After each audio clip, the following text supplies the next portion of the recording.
បាទជំរាបសួរពុកម៉ែបងប្អូនដោយសារតែមានបងប្អូនគាត់មើលវីដេអូខ្ញុំទៅគាត់ឆ្ងល់គាត់ឃើញមានមេស្នែងជាមួយនឹងមេតូចនៅមួយគ្នាគាត់ថា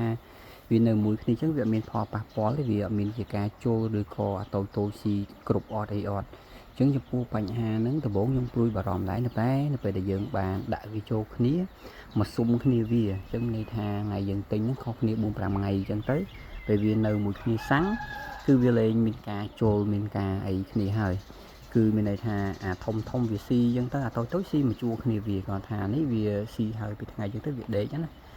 បើវាស៊ីឆ្អែតវាដេកហើយចេះដូចទូញអីឆ្អែតដូចមេនេះអីស៊ីពោះក៏ពីងអស់ហើយណាដែលវាស្ទើរ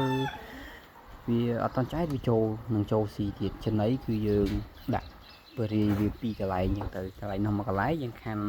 ច្បើងអានេះមួយកន្លែងទៀតអញ្ចឹងអាតូចបើវាខ្លាចអាធំវាស៊ីខាងណាអញ្ចឹងទៅអាធំវាទៅស៊ីគ្នាវាធំខាងណាអញ្ចឹងទៅចាំមើលខ្ញុំមានពេកខ្ញុំនឹងអាប់ដេតម្ដងទៀតដោយសារតែឥឡូវយើងចាក់ចំណីស៊ីហើយអញ្ចឹងយើងពិបាកមើលបន្តិចប៉ុន្តែបើសួរថាមានផលប៉ះពាល់អត់ទេចំពោះផលប៉ះពាល់គឺអត់មានទេហើយយើងគួរតែដាក់វាជាឈុតហើយដាក់ឈ្មោះតាមឈ្មោះមេតាមមេដូចអាត្រង់នេះគឺខ្ញុំដាក់មេសុទ្ធអញ្ចឹងវាអត់ហឹកគ្នាទេរីអាឈ្មោះយើងដាក់ខាងในទាំងអស់អញ្ចឹងទៅវាអត់មានទៅបំពាក់បំពួនគ្នាដែរ